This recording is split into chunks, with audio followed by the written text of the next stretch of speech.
ሁሉም ድል አድርገናል እያሉ ነው። ኢራን ግን በመንታ መንገድ ላይ ቆማለች። ምን አይነት መንታ መንገድ? በዝርዝር እናነሳዋለን ዛሬ እሱን። የኢራንና የአሜሪካ የተኩስ አቁም በኢራን ሰማይ ላይ ሰላምን አስፍኗል። በኢራን ሰማይ ላይ የድል ሽታ እንዲነግስ አድርጓል። በዛው ልክ ግን ስጋቶችም አሁን እየተነሱ ነው። ተኩስ አቁሙን ዘላቂ ሊያደርጉ የሚችሉና ተኩስ አቁሙ ተቋርጦ ኢራን ዳግም ወደ ሌላ ግጭት ልትገባ የምትችልባቸው በሮች እንዳሉ ያሰጋል።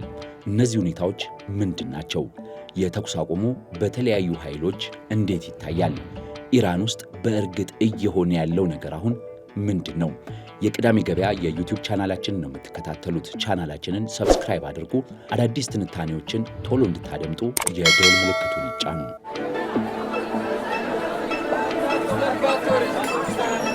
ቅዳሜ ገበያ። ለ40 ቀናት ያህል የኢራን ሰማይ ሲታመስ ውሎ አሁን እፎይ ብሏል። አሜሪካም እስራኤልም በኢራን ላይ ጥቃት እየሰነዘሩ አይደለም። ምናልባት አሁን በሂዝቦላ የእስራኤል ጥቃት እንዳለው ሆኖ ከተኩስ አቁም ስምምነት በኋላም ጥቂት ጥቃቶች በገልፍ ሀገራት ኢራን ስትሰነዝር እንደነበረ ይታወቃል። አሁን ነገሮች ረገብ እያሉ ነው። ቀጥሎ የሚሆነው ምንድን ነው የሚለው ነገር ነው እየተነሳ ያለው። በነገራችን ላይ ይሄ ጦርነት ለኢራን አዳዲስ ነገሮችን ይዞ ሊመጣ ይችላል። ለኢራን ብቻ ሳይሆን ለዓለምም የተለያዩ ገጽታዎችን ይዞ ሊመጣ ይችላል። ነገር ግን ተኩስ አቁሙ አሁን እንዴት አይነት ተኩስ አቁም ነው? የተኩስ አቁም ስምምነቱ በኢራን የተለያዩ ኃይሎች እንዴት እየታየ ነው? ኢራንስ በመንታ መንገድ ላይ ናት ብለው ለሚናገሩ ምንድን ነው መነሻቸው? ምንድን ነው ምክንያታቸው? ያላያችኋቸውን አዳዲስ ገጾች እየገለጥን እናብራራላችኋለን። ለሳምንታት ሲንቀለቀል የነበረው የመካከለኛው ምስራቅ እሳት አሁን ለጊዜውም ቢሆን ጋብ ያለ ይመስላል። የተኩስ አቁም ስምምነቶች ሲታወጁም ዓለም ትንፋሹን ውጦ ጉዳዩን እየተከታተለ ነው። ነገር ግን ትልቁ ጥያቄ ይህ የሰላም ሂደት ዘላቂ ይሆናል ወይ ወይንስ ለቀጣዩ አስፈሪ ጦርነት የሚደረግ የኃይል ማሰባሰቢያ ነው የሚለውን ነገር መጠየቅ አለብን። በዚህ መሃል ግን ኢራን ናት በመንታ መንገድ ላይ ቆመችው። ኢራን አክሲስ ኦፍ ሬዚስታንስ ወይንም የመቋቋም መስመር ስትል የገነባቸው ስትራቴጂ አሁን አደጋ ላይ ወድቋል። ዛሬ በቴሄራን ቤተ መንግስት፣ ዛሬ በሃይማኖታዊ ማዕከል ቆም ነገሮች መንታ መንገድ ላይ ቆሟል። የተለያዩ ጎራዎች ተፋጠዋል። በኢራን የደረሰው ውድመት ቀላል የሚባል አይደለም። አሜሪካና እስራኤል ያሏቸውን ቦምቦች ያሏቸውን ሚሳኤሎች ሁሉ በኢራን ላይ አዝንበዋል። ከ31 የኢራን ግዛቶች 20ዎቹ ከፍተኛ ድብደባ ደርሶባቸዋል። መሰረተ ልማቶች ወድመዋል። የጦር ኃይሉ ክፉኛ ተደብድቧል። በርካታ የሰላማዊ ዜጎች መጠቀሚያ የነበሩ የኃይል፣ የመንገድ፣ የተለያዩ መሰረተ ልማቶችም ወድመዋል። የተኩስ አቁም ሁኔታ በኢራን ያለው ምላሽ ምንድን ነው የሚለውን ለማየት በኢራን ዕጣ ፈንታ ላይ የሚኖረው ሁኔታ ወዴት ነው የሚለውን ለማስቀመጥ 4 ዋና ኃይሎችን ነው የምናስቀምጠው። እነዚህ 4 ኢራን ላይ ወሳኝ የሆኑ ኃይሎች ምን ያስባሉ? ምን ይወስናሉ? ወዴት ያመራሉ? ስምምነቱን እንዴት ይቀበላሉ? የሚለው ጉዳይ በቀጣይ የኢራንም ሆነ የአካባቢው ዕጣ ፈንታ ላይ በጣም ወሳኝ ነው። የመጀመሪያው የኢራን ሕዝብ ነው። የኢራን ሕዝብ ከፍተኛ የድል ስሜት ላይ ነው ያለው። ምክንያቱም ጦርነቱን ኢራን በድል ነው የደመደምኩት ብላ አሳውቃለች። በእርግጥ ሁሉም ኃይሎች በድል ነው የደመደምነው እያሉ ነው፣ አሜሪካንም ጨምሮ።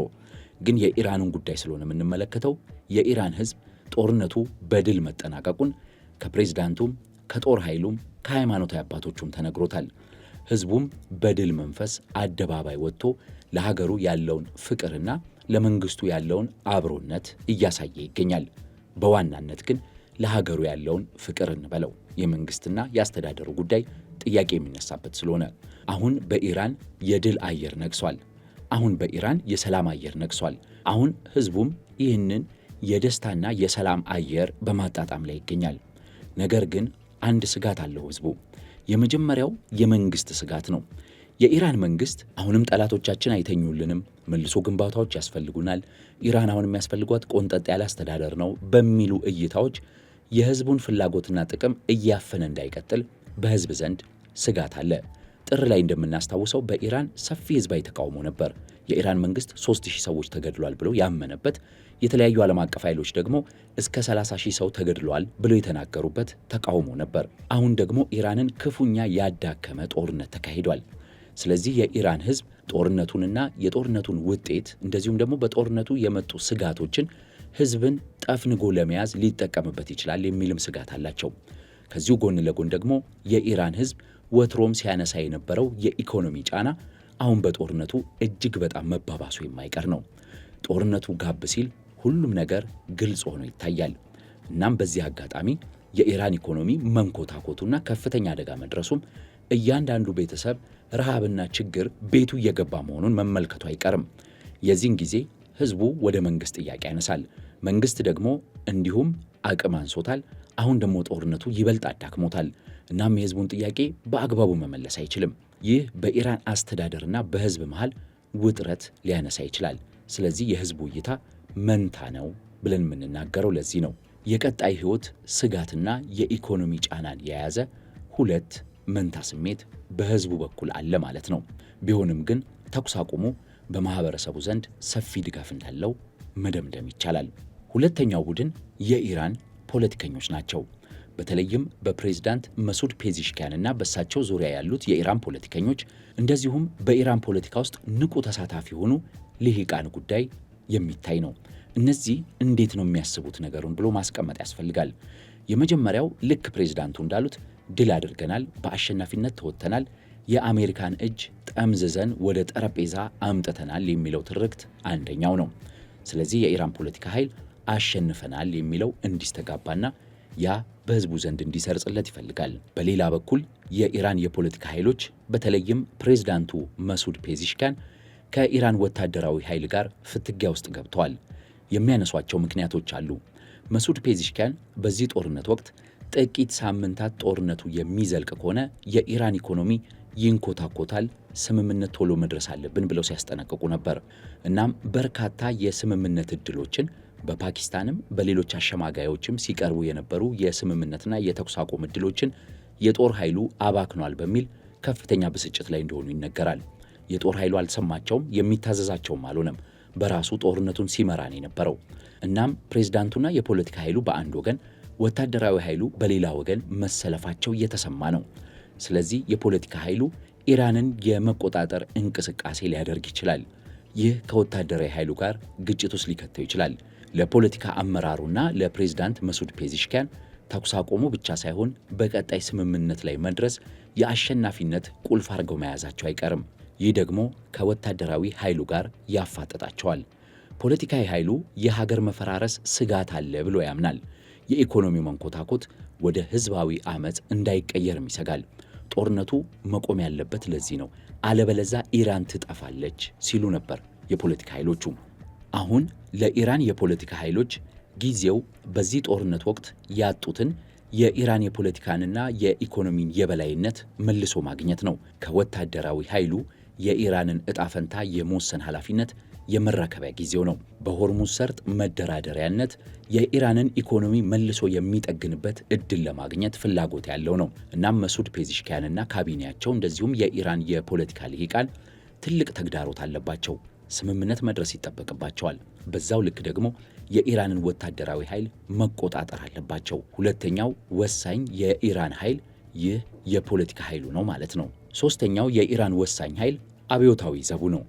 ይህ የእስላማዊ አብዮታዊ ዘብ ኢራንን እስካሁን ድረስ ከጀርባ ሆኖ ሲያሾራት የኖረ አሁን በእነዚህ 40 ቀናት ጦርነት ደግሞ ፊት ለፊት ኢራንን ሲመራ የነበረ ነው።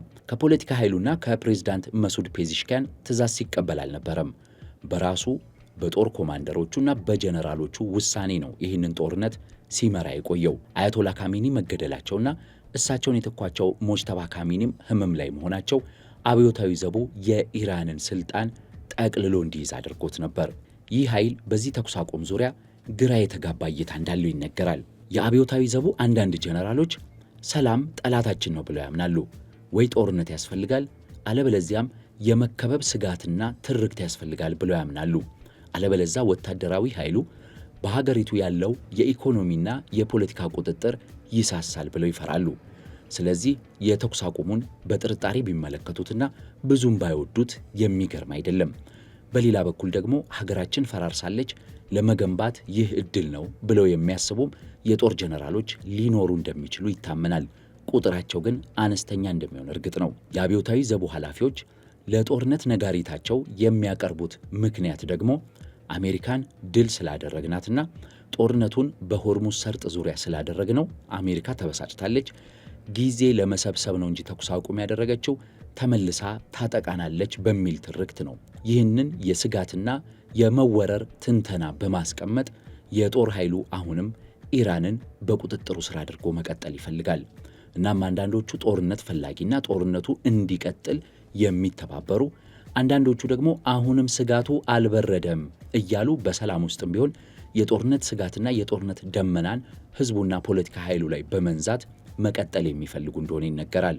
ምናልባት ኢራን የተኩስ አቁሙ ዘልቆ የሰላም ስምምነት የምትፈርም ከሆነ ከፍተኛ ጫና የሚያርፍበትና አቅሙ ይዳከማል የሚባለው የኢራን አብዮታዊ ዘብ ሊሆን ይችላል። ስለዚህ ይህንን የተኩስ አቁም በጥርጣሬ ቢያዩት የሚገርም አይደለም። እናም አብዮታዊ ዘቡ ጦርነቱ ከቆመ ህዝቡ ፊቱን ወደኛ ያዞራል ብሎ ይፈራል። ከውጭ ጠላት ስጋት የመነጨ አቅሙ ይዳከምበታል። እናም ህዝቡ እንዳይበላን በሚል ስሌት የጦርነት ድባቡ ኢራንን ጠፍንጎ እንዲይዝ ይፈልጋሉ። በተጨማሪነት ደግሞ ይህ አብዮታዊ ዘብ በአካባቢው ያሉት ፕሮክሲ ኃይሎች ወይንም ተባባሪ ታጣቂዎቹ እየተዳከሙበት መሆኑ በጣም ያሰገዋል። የሂዝቦላ ጉዳይ እንደዚሁም ደግሞ የየመን ጉዳይ አብዮታዊ ዘቡ በትኩረት የሚመለከተው ነው። ከነሱ ጋር ግንኙነት የሚያቋርጥ ስምምነት የሚደረስ ከሆነ አሁንም እስራኤል ሂዝቦላን ማዳከሟን የምትቀጥል ከሆነ አብዮታዊ ዘቡ ይበልጥ አቅሜ ይዳከማል በሚል ይህንን የተኩስ አቁም ስምምነት በጥርጣሬ እንደሚመለከተው ይታመናል። አራተኛው የኢራን ዕጣ ፈንታ ወሳኝ ኃይል ሞጅተባ ካሚኒ ናቸው። እኚህ ሰው ከአባታቸው የኢራንን ጠቅላይ መሪነት ስልጣን ከተረከቡ ጊዜ አንስቶ ህዝብ አላያቸውም። 2 ጊዜ በስማቸው ደብዳቤ መግለጫ ወጥቷል። በአካል አልተናገሩም። በድምፅ ተናገሩ የሚባለውም ጥርጣሬ የሚያጭር ነው። የሞሳድ የስለላ መረጃዎች እንዳረጋገጡት ከሆነ ሞጅተባ ካሚኒ ተደብቀው የሚገኙት በኢራን መንፈሳዊ ከተማ ቆም ነው።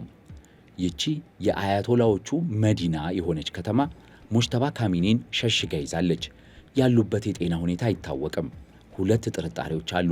አንደኛው ሙሉ በሙሉ በሞት አፋፍ ላይ ያሉና የማይናገሩ የማይጋገሩ ውሳኔም ያልሰጡ ብለው ሲያስቀምጧቸው፣ አንደኛው ወገን ደግሞ ከአልጋ ላይም ሆነው ለመንቀሳቀስ የሚሞክሩ በሚል ያነሷቸዋል። በእርግጥ ሞጅተባ ካሚኒ የሚጠበቅባቸውን የአዛዥነት ሚና በሚገባ የሚወጡበት ሁኔታ ውስጥ ባለመሆኑ የኢራን እስላማዊ አብዮታዊ ዘብ ስልጣኑን ተቆጣጥሮት እንደቆየና ጀነራል ቫሂዲ ትልቁን ሚና ሲጫወቱ እንደነበረ ይታወቃል። አንዳንድ የኢራን ውስጥ አዋቂ መረጃዎች ግን ሞጅተባ ካሚኒ የተኩስ አቁም ስምምነቱ እንዲደረስና የኢራን ጦር በአስቸኳይ ጦርነት እንዲያቆም ያዘዙት እሳቸው ናቸው እየተባለ ነው። የጤና እክል ገጥሟቸዋል። ያሉበትም አይታወቅም። በዙሪያቸው በእርግጥ በርካታ ሃይማኖታዊ መሪዎች አሉ። ከነሱ ጋር ተማክረው ይወስናሉ። የኢራንንም ጦር ያዘዙት እሳቸው ናቸው የሚባለውን በዚህ የተነሳ ነው። ሞጅተባ ካሚኒ በኢራን ማህበረሰብ ዘንድ ሰላም ፈላጊ ተደርገው መታየት ይፈልጋሉ።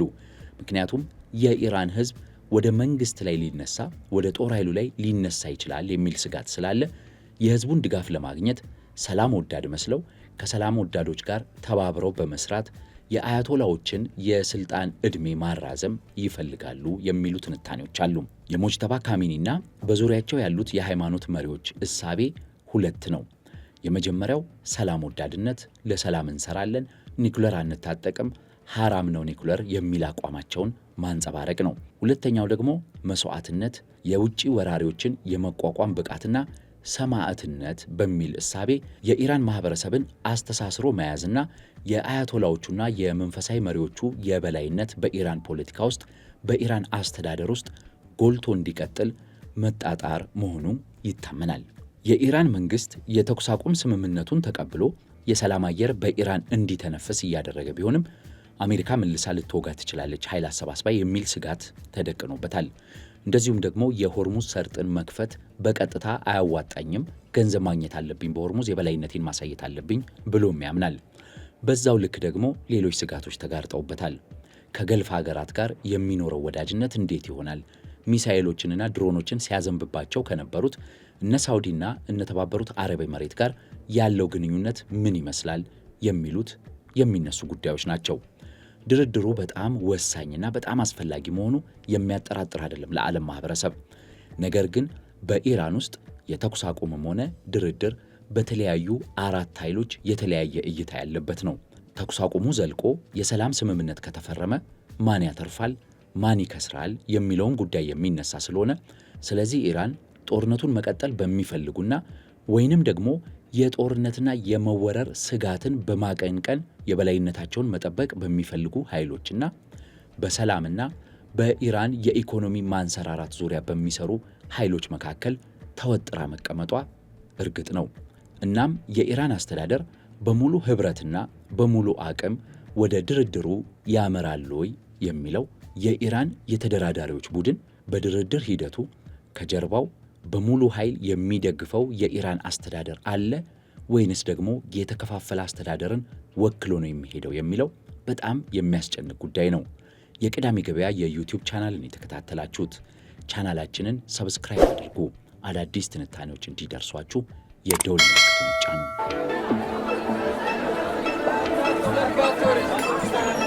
ቅዳሜ ገበያ